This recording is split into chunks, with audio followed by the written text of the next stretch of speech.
আমি জানি আজকের এই ভিডিওটা দেখার পর অনেক মানুষ হয়তোবা আমাকে গালি দিতে শুরু করবে।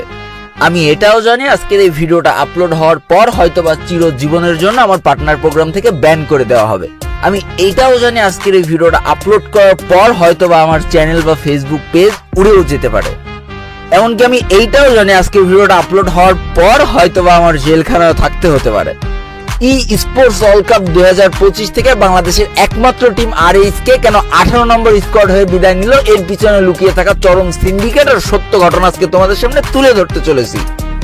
বিশ্বাস করো, এই পৃথিবী সৃষ্টির পর থেকে সত্য কথা অলওয়েজ মানুষের কাছে তিতাই হয়ে থাকে, আর সত্য বলার সক্ষমতা সবার থাকে না, যেটা আমার আছে আর যেটা আজকে তোমাদের সামনে বলতে চলেছি। তো বেশি প্যাক না করে ছোট্ট একটা ইন্ট্রো দিয়ে আজকের ভিডিও শুরু করা যাক।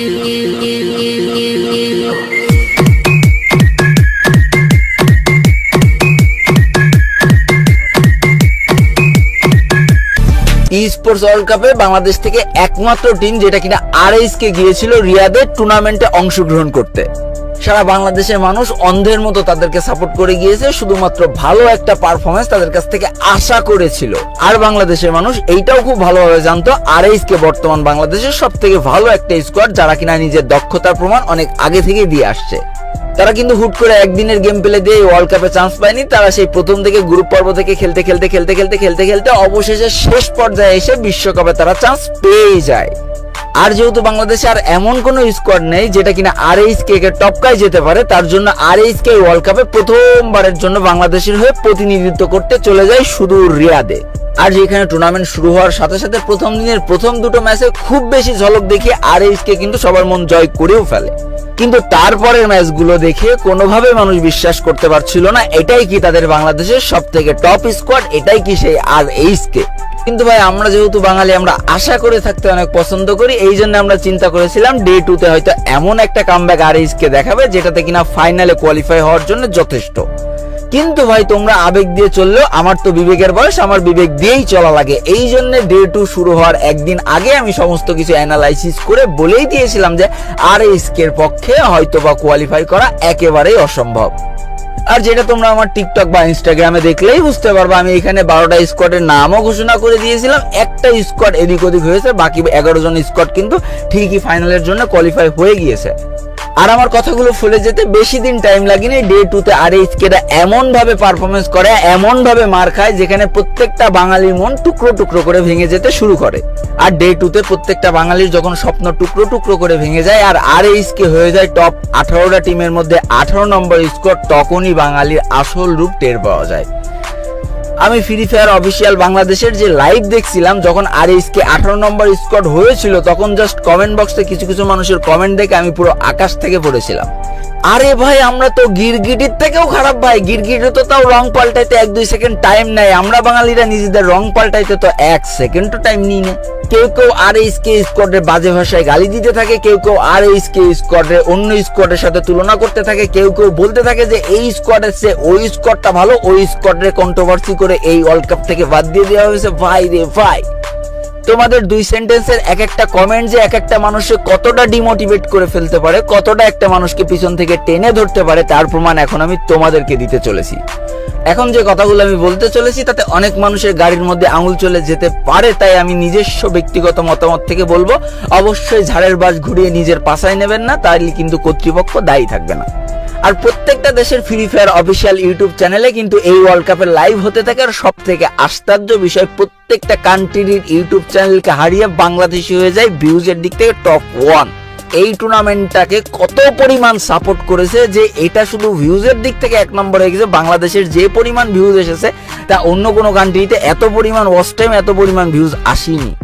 তাইলে একটা ছোট্ট করে গালি দিয়ে কেউ মনে নিও না, কি রে বোকাচোদা, তোরা যখন এত স্পোর্টস এর সাপোর্ট করিস, তোরা যখন এত স্পোর্টস এর ভালোবাসিস, তাহলে নাইম আলম রে হারিয়ে যেতে দিলি কেন? এই আজকে যারা বাঙালি হয়ে বিশ্বকাপে যে কমেন্ট করছিস RHK OP, তারা কনে ছিলি নাইম আলম যখন একের পর এক ইন্টারন্যাশনাল ট্যুর গুলো জয়ী হয়ে বাংলাদেশে প্রাইজ পুল গুলো নিয়ে আসতো? তখন তোমাদের সাপোর্ট গুলো কোথায় ছিল? তখন তোমাদের কমেন্ট গুলো কোথায় ছিল? আমি একটু মনে করিয়ে দেবো, তখন তোমাদের কমেন্ট গুলো কোথায় ছিল? তখন তোমাদের কমেন্ট গুলো ছিল কোন একটা মেয়ে স্টিমারের কমেন্ট বক্সে যে তোমাকে দেখে হাত মারতে খুব সুবিধা হচ্ছে। তখন তোমাদের কমেন্ট গুলো ছিল কোন একটা স্ক্রিপ্টেড ম্যাচের 1 ভার্সেস 1-এ, ও ভাই ওপি খেলেছো। তখন তোমাদের সাপোর্ট গুলো ছিল কোন ইউটিউবার কার সাথে ঝগড়া বেঁধে গেল, কোন ইউটিউবার কারে রোস্ট করলো, কোন ইউটিউবার তার কি রিপ্লে দিল। খেলার কদর কি করেছিল তখন তোমরা? যেখানে নাইম আলম পুরো বাইরের দেশ থেকে সম্পূর্ণ সাপোর্ট পেত, সেই নাইম আলম কিনা বাংলাদেশে একটা ই স্পোর্টস টুর্নামেন্টের ভিডিও ছাড়লে লাইক পেত মাত্র 2000-4000 আর ভিউজ আসতো মাত্র 50,000। কোথায় ছিলে? আমরা দাঁত থাকতে দাঁতের মর্ম দিতে পারি না। আর আজকে যখন আরএসকে নিজের যোগ্যতায় একটু একটু করে উপরে উঠছে, তখন টিকটক তো বানাইতেই হবে আরএসকে রে গালি দিয়ে, কমেন্ট বক্সে তো বলতেই হবে আরএসকে চেয়ে অমুক স্কোয়াড ছিল। আরে তোর আব্বার স্কোয়াড যদি ভালোই থাকতো তো তাহলে তোর আব্বার স্কোয়াডই ফাইনাল খেলতে যেত, আরএসকে যেত না। এবার আসি 2025 সালের ইভোজ স্কোয়াডের এই যে মালটারে তোমরা দেখছো, যেটা কিনা মোস্ট ভ্যালুয়েবল প্লেয়ার 2025 হয়েছে।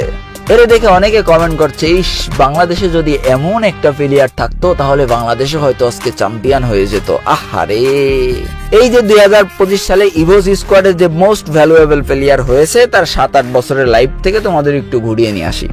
এই পোলাটা যখন মাত্র 7-8 বছর বয়সে 2017-18 সালে গেম খেলতো, তখন তার কোনো ফলোয়ারই ছিল না, তখন তার কোনো ভিউজই ছিল না। কিন্তু সে যেই ফোনটা দিয়ে লাইভ করছে, এই ফোনটার দাম ছিল 1 লাখ টাকার উপরে।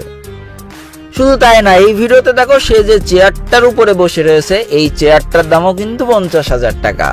বাংলাদেশের কোনো 7-8 বছরের একটা ছেলে যদি তার বাবার কাছে যেয়ে বলে আমাকে 2 লাখ টাকা দিয়ে একটা ফোন কিনে দাও, 50,000 টাকা দিয়ে একটা চেয়ার কিনে দাও, আমি অনলাইনে বসে বসে ফ্রি ফায়ার গেম খেলবো, ওই বাপ কি তাকে এগুলো কিনে দেবে, নাকি তার ঘেটি ধরে পড়ার টেবিলে বসিয়ে বলবে পড়তে বসে যাও?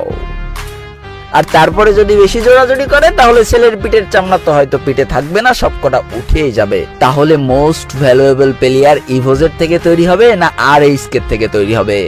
তোমরা অতীত ভুলে যেতে পারো, আমি মনিম এত সহজে কিন্তু অতীত ভুলে যায় না। মনে পড়ে 2021 সালের শেষের দিকের কথাগুলো? তোমরা হয়তো ভুলে গেছো, আমি কিন্তু ভুলিনি। যেখানে একের পর এক নিউজ চ্যানেলগুলো নিউজ করছিল যে ফ্রি ফায়ার গেম খেলে বন্ধুর হাতে বন্ধুর খুন, ফ্রি ফায়ার গেমে টপ আপ করতে না পেরে কিশোরের উগ্র আচরণ তার পিতামাতার সাথে, ফ্রি ফায়ার গেমের আইডি নষ্ট হয়ে যায়, বন্ধুর হাতে বন্ধু খুন। এত সুন্দরভাবে এইগুলো নিউজ চ্যানেলে উপস্থাপন করা হতো, সারা দেশ জুড়ে আলোড়ন সৃষ্টি হয়ে গিয়েছিল ফ্রি ফায়ার গেম খেলা মনে হয় একটা ক্রাইম।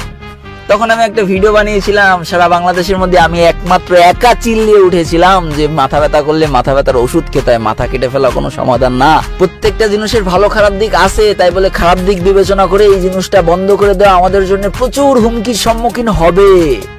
সেদিন হয়তো অনেকে পাগল মনে করেছিল আমাকে। তাহলে আজকে তোমাদের কাছে একটা প্রশ্ন করি, সিগারেট খেয়ে তো প্রত্যেক মাসে